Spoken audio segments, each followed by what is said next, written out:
The headlights of the patrol car skittered across my front porch like two nervous fireflies.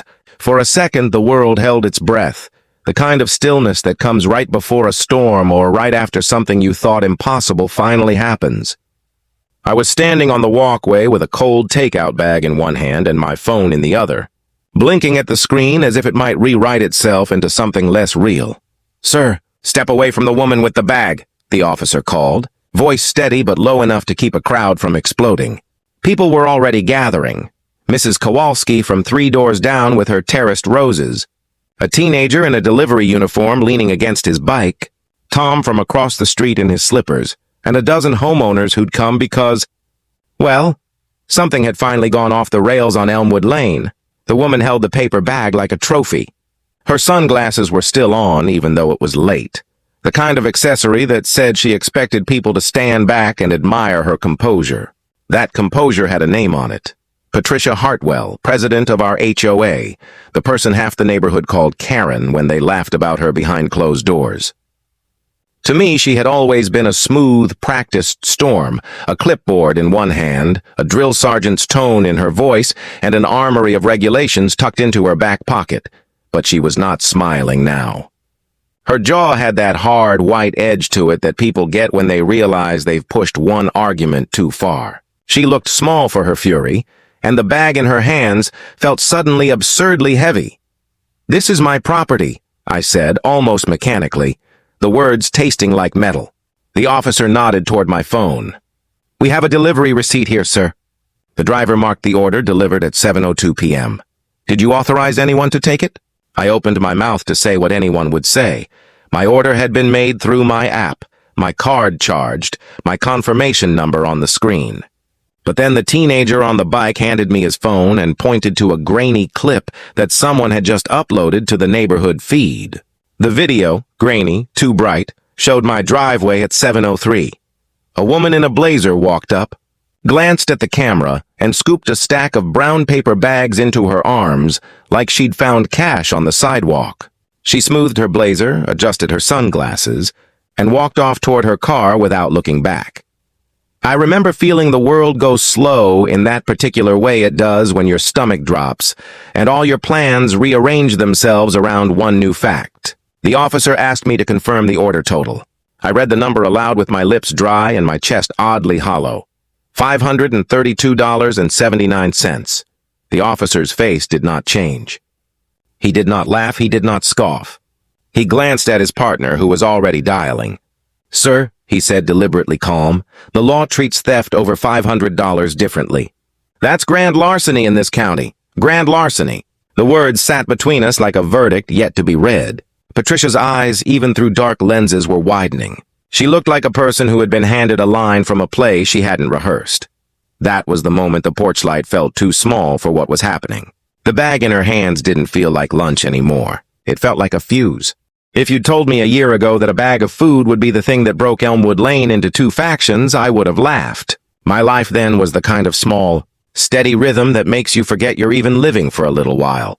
Late-night IT shifts, morning jogs, the ritual of ordering from the little Thai place downtown that somehow always nailed my spice tolerance.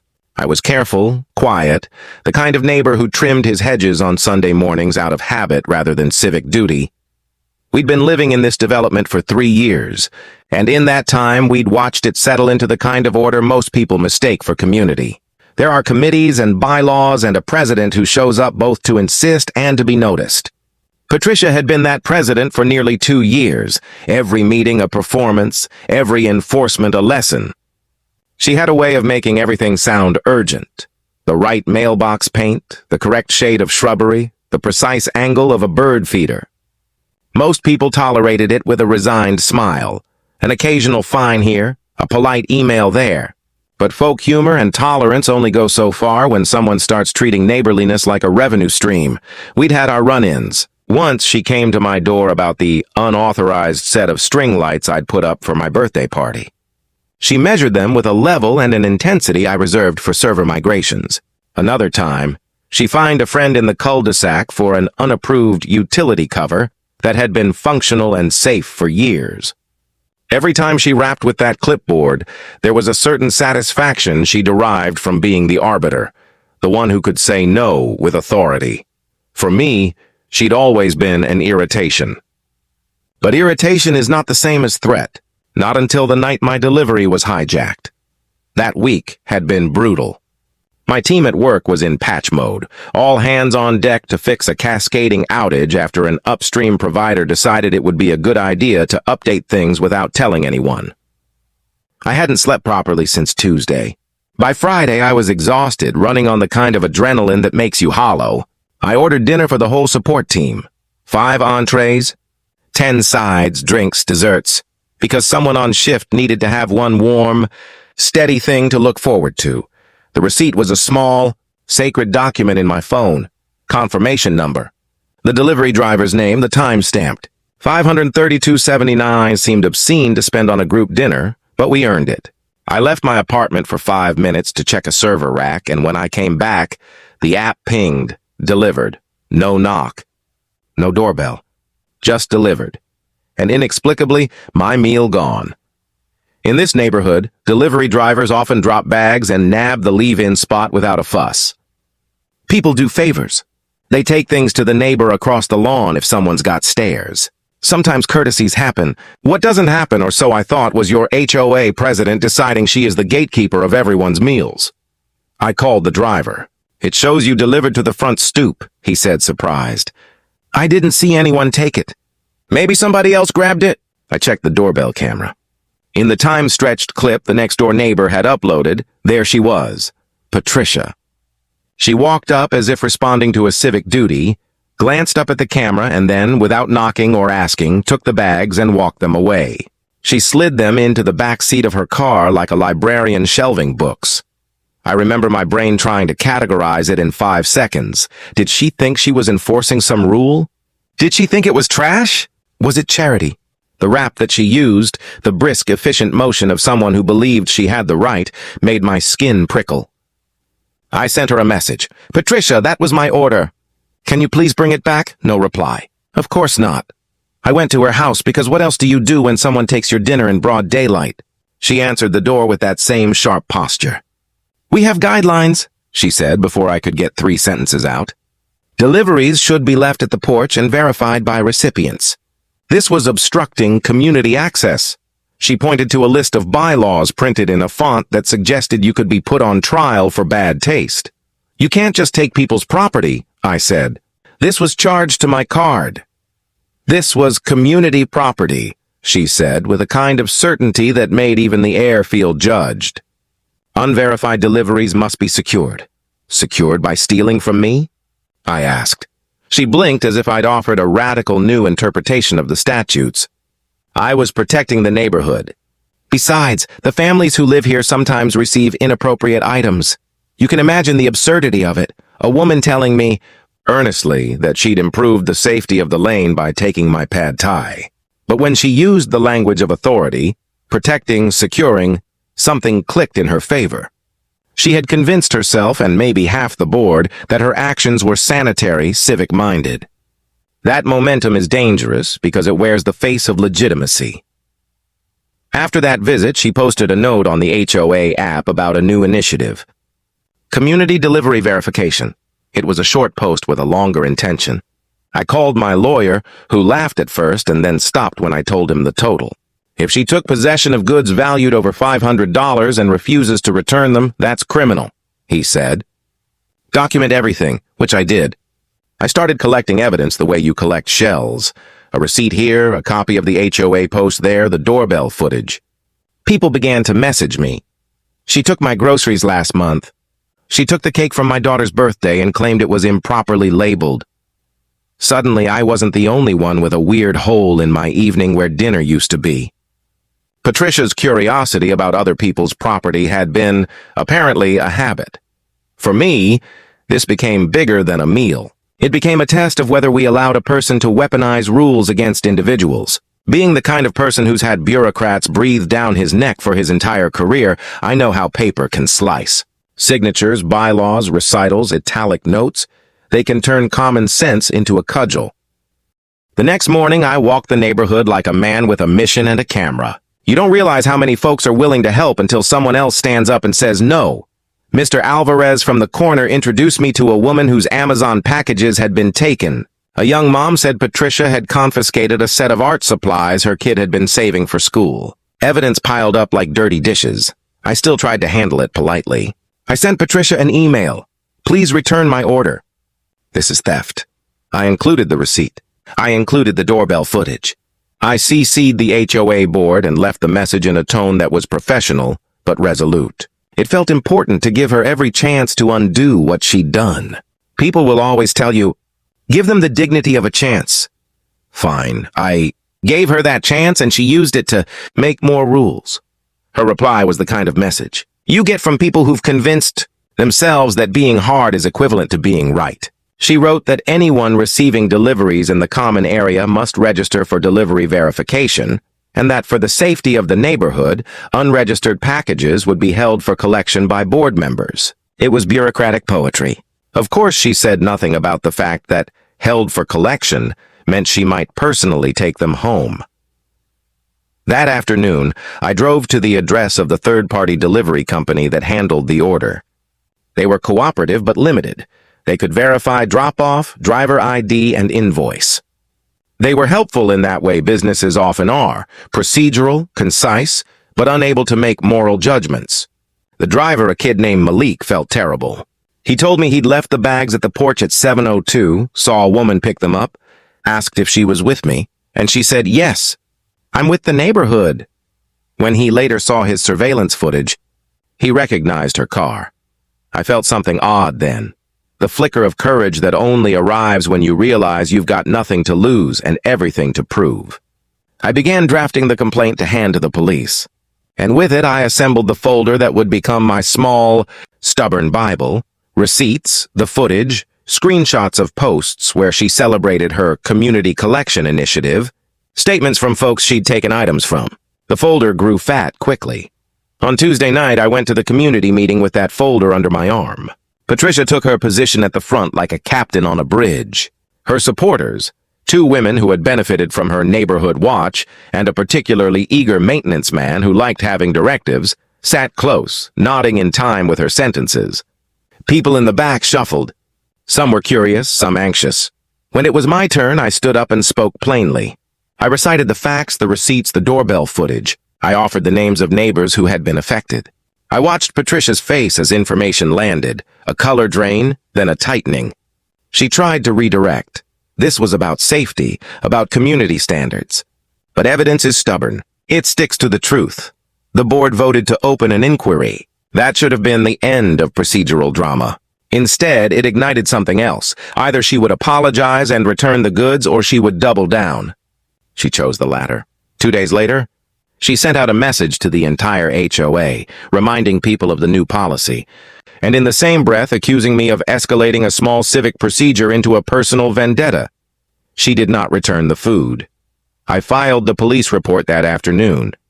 The officer who took it listened to my retelling, took my evidence, and told me plainly that they would look into possible grand larceny and that for a criminal case, they would need to verify intent and value and whether the accused knowingly deprived the owner of the property. He did not promise arrests. He promised process. Process is a slow machine, but it was the machine that could take a woman accustomed to speaking and make her accountable to laws she had ignored. For the first week, there was radio silence. Patricia posted a cheery picture of herself at a fundraising bake sale. The board convened a subcommittee to review delivery policy. I knew how these things worked. They slow you down with bureaucracy in the hope you go away.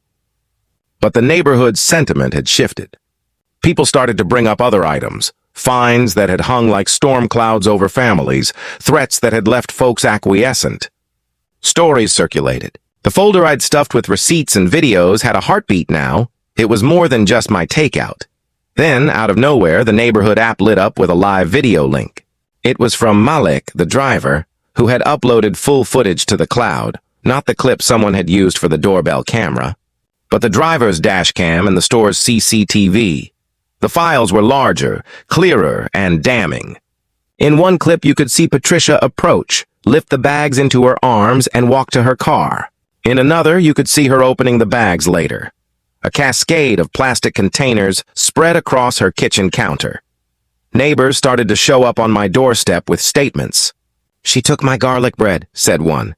"She took a wedding cake," said another. A mother hugged me and said, "You gave us courage to tell the truth." Courage is contagious. I started feeling braver than I had a right to. On a Thursday, officers arrived with a warrant. They showed me the paperwork, and for a moment the world felt like a scale finally being balanced. I wasn't sure what would happen when they knocked on Patricia's door. I only knew it felt like time for consequences to stop being theoretical. When the officers knocked, she opened the door with a smile that was trying to be wide and casual. That smile wilted when they read her the allegation. She tried to speak to claim misunderstanding, but the officers were calm and used language that cut like a knife. Taking property you know belongs to someone else, and retaining it knowing the value exceeds $500 is a crime. What happened next was strange and painfully public. Patricia tried to assert her office. She said she had authority to collect unverified deliveries. She gestured to bylaws and community safety. The officers listened, then asked if she had messaged or posted anything suggesting she had taken possession for herself. She did. They held up her posts. They held up the driver's footage. When they handcuffed her, she still tried to brandish rhetoric about community protection. One officer told her gently, "Community safety doesn't mean taking other people's property." There's a surreal clarity to being present when someone's performance collapses into reality.